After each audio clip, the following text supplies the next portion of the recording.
2024 ఎలక్షన్స్లో కాంగ్రెస్ ఎన్ని సీట్లు సాధించబోతుందని మీరు అనుకుంటున్నారు జేడీ గారు? తప్పనిసరిగా అసెంబ్లీలో ఎంటర్ అవుతామండి. అంటే ఒక సీటు కూడా లేని ఒక కాంగ్రెస్ పార్టీ ఇప్పుడు కాంగ్రెస్ ఉంటే బాగుంటుందని మాకు ఈ 2-3 నెలల క్రితం కేంద్రంలో కాంగ్రెస్ రావాలి అని అన్ని పార్టీల వాళ్ళు మాకు వ్యక్తిగతంగా చెప్పారు. రాష్ట్రంలో గురించి మాట్లాడాల. కేంద్రంలో మోడీ గారి ప్రభుత్వం వెళ్ళిపోవాలి. ఎందుకంటే ఆంధ్రప్రదేశ్ చాలా ద్రోహం చేశారు. ప్రత్యేక హోదా ఇవ్వలేదు, పోలవరం ఇవ్వలేదు, పూర్తి చేయలేదు.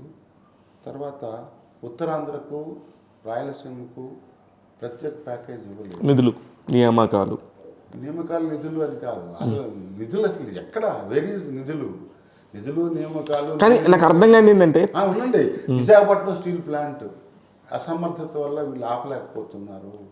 తర్వాత కారిడార్ ఇవ్వలేదు, Chennai Visakhapatnam corridor, Kakinada petrochemical complex, Visakhapatnam zone, ఏది కూడా కేంద్రం ఇవ్వలేదు అని చాలా కోపంగా ఉండి, ప్లస్ వాళ్ళు చేసేటువంటి అబద్ధాలు ప్రచారం, 2 కోట్ల ఉద్యోగాలు, వ్యవసాయదారులకు డబుల్ ఇన్కమ్ చేస్తాము అని ఆ చట్టాలు తేవడం, మరలా ఇవన్నీ ఈ సిఐఏ, ఇంకోటి మత విద్వేషాలు, మతం పేరిట రాజకీయాలు చేయడం, ఇవన్నీ కొంతమంది నచ్చల. అదే సామాన్యులుగా ఉండే రాజ్యాంగానికి వ్యతిరేకంగా కొంత కామెంట్స్ చేయడం, ప్రజాస్వామ్యం లేకుండా మేమే ఉండాలి, మిగతా వాళ్ళు ఉండకూడదు, వాళ్ళ మీద ఈడీ ఇత్యాది ఏజెన్సీస్ పెట్టి వాళ్ళని అరెస్ట్ చేయడం, ఇవన్నీ చేయడం వల్ల ఈ మోడీ పాలన మనకు వద్దయ్యా, ప్రజాస్వామ్యం రక్షణ కావాలి, కాంగ్రెసే బాగుంది, కాంగ్రెస్ ఉంటే బాగుంటుంది అని 2-3 నెలల క్రితం మనకు వినిపించేది. ఎప్పుడైతే ఈ రీజనల్ పార్టీస్లో కొంచెం చంద్రబాబు గారు జైలుకి వెళ్ళటం, తర్వాత జగన్మోహన్ రెడ్డి గారు ఎమ్మెల్యేలు మార్చడం, కొంత అనిశ్చితి రావడంతో కాంగ్రెస్ ఉంటే బాగుంటుంది, ఈలోపు షర్మిల గారు రావడం, ఇవన్నీ ఈ పరిణామాల దృష్ట్యా కాంగ్రెస్ కూడా అసెంబ్లీలో వస్తుంది. మేము ఏమంటున్నాం, డెఫినెట్గా ఇప్పుడు 5-6 100% అనుకున్నాం. ఇప్పుడు ఆ సంఖ్య పెరిగే అవకాశం ఉందని చెప్పుకుంటున్నాం. నా ఉద్దేశంలో, ఇన్ మై ఒపీనియన్, డెఫినెట్గా అసెంబ్లీలో ప్రవేశం ఉంటుంది. తర్వాత ఒకవేళ పరిస్థితులు ఈ 60 రోజుల్లో మారితే మేము లేకుండా ప్రభుత్వం ఏర్పాటు చేసేదానికి ఎవరికి కూడా సాధ్యం కాకపోవచ్చు, ఆ పరిస్థితి రావచ్చు.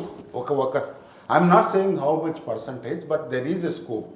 ఎప్పుడు మేమందరం కూడా మేమున్నాం రండి, మేమున్నాం కాంగ్రెస్ పార్టీకి, లేకపోతే మేము మీతో ఉంటాం రండి అని చెప్పి చాలామంది నాయకులు ఎవరైతే ఇళ్లలో కూర్చున్నారో వారందరూ ముందుకు రావాలి, ఇంకా విస్తృతంగా ప్రచారం చేయాలి, అప్పుడు సాధ్యమవుతుంది.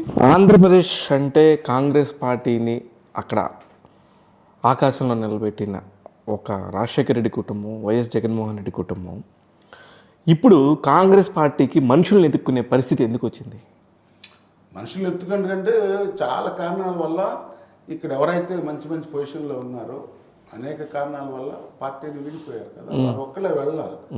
సెకండ్ క్యాడర్, థర్డ్ క్యాడర్ అందరిని కూడా తీసుకొని వెళ్ళారు. సో ఇప్పుడు వీళ్ళందరూ ఎక్కడికి వెళ్ళారు? వైసీపీకి వెళ్ళారు, కొంతమంది తెలుగుదేశం. నేనేం చెప్పాను ఇందాక, నేను చెప్తుంది కూడా అదే, Congress nothing but YSRCP.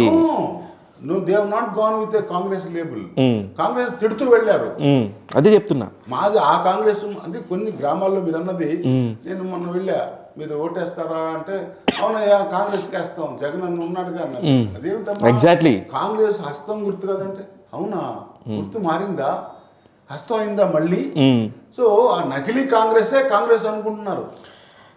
వైసీపీది sir I'm sorry, 2014లో ఎలక్షన్స్లో పోటీకే నిలబడలేని పరిస్థితిలో ఉన్న 2019లో లేని ఒక పార్టీ ఇప్పుడు వచ్చి మేమే కాంగ్రెస్ వాదులం, మేమే గెలుస్తాం అనటంలో ఎంతవరకు కరెక్ట్ అనుకుంటున్నారు? మొత్తం గెలిచి ప్రభుత్వం ఏర్పాటు చేస్తామని చెప్పట్లేదు, అసెంబ్లీలోకి అడుగు పెడతాం. 100% దానికి అనుమానం. ఎందుకంటే విసిగిపోయారు. మట్టి అమ్ముకునే దానికి ఎంత దరిద్రంగా తయారైందంటే కనపడిందల్లా అమ్ముకుంటున్నారండి. తర్వాత మీరు వెలగడుతున్నారు, ఇంత డిపాజిట్ చేయి, టికెట్ ఇస్తాం, ముందు డిపాజిట్ చేయి. అవును సార్, ఈ రకమైనటువంటి వ్యాపారం ఏదైతే జరుగుతుందో కాంగ్రెస్ పార్టీ ఉన్న రోజుల్లో చూశారు. కాంగ్రెస్ పార్టీ ఉంటే బాగుంటుంది అనుకున్న రోజుల్లో అలాంటి వాళ్ళం మేము ఉన్నామయ్యా రండి. సరే ఇంకోటి కూడా చెప్తా ఉన్నాను నేను, కాంగ్రెస్ పార్టీ మనుషులు, కాంగ్రెస్ పార్టీ ఏ రకంగా మీకు సేవ చేసిందని ఒకసారి గుర్తు చేయాల్సిన అవసరం ఉంది కదా. ఉండింది డెఫినెట్గా. కానీ ఈ టైంలో 2023లో కర్ణాటక ఎలక్షన్స్ తీసుకోండి, కాంగ్రెస్ గెలిచింది. 2024లో రేవంత్ రెడ్డి గారు, అంటే 2023 ఎండ్లో రేవంత్ రెడ్డి గారు కాంగ్రెస్ తరపు నుంచి గెలిచి సీఎం అయ్యారు. సౌత్లో అందుకే సౌత్ అంటే బీజేపీకి చిన్న చూపే. బీజేపీ చిన్నచూపు ఎందుకంటే వాళ్ళకి ఇక్కడ లేదు కాబట్టి. వాళ్ళు చేసేటువంటి ఆ మతపరమైనటువంటి విపరీతమైన మతపరం చేసుకోవచ్చు. ఎవరిబడి కులం అభిమానం మతాభిమానం ఉంటాయి.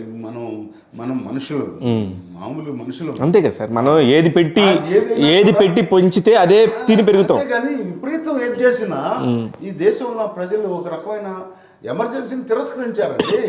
నియంతృత్వాన్ని తిరస్కరిస్తారు. ఆ నియంతృత్వ ధోరణి ఎప్పుడైతే కనపడుతుందో ప్రజాస్వామ్యవాదులు ఒప్పుకోరు. ఈ రోజు ఏమైంది, ముగ్గురు కూడా డైరెక్ట్గా ఇండైరెక్ట్గా మోడీ గారికి సపోర్ట్ చేస్తున్నారా? మణిపూర్లో ముగ్గురు ఎవరు చెప్పండి sir? YCP, TDP and Janasena. BJP support చేస్తారా లేదా? You tell me one thing. ఒక్క బిల్లుకి వ్యతిరేకంగా వీళ్ళు పనిచేశారా? ఒక పోనీ ఇది అడ్డం పెట్టుకుని ఏమైనా ప్రత్యేక హోదా తెచ్చారా?